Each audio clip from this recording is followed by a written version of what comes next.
In this video, I'll show you how to add your credit or debit card to MoonPay so you can buy crypto quickly. First, open the MoonPay app or website and log in with your email. If it's your first time, make sure you've verified your email and started basic identity verification because card payments usually require KYC. On the main screen, go to Account Payment Methods or simply Start a Buy Order.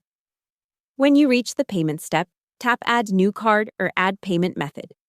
Now enter your card details, card number, expiry date, CVV, and the billing address that matches your bank records.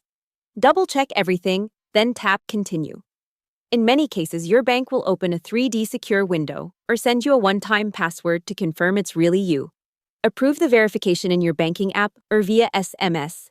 Once it's accepted, your card will be saved as a payment method and you can select it next time you buy crypto without re-entering the details.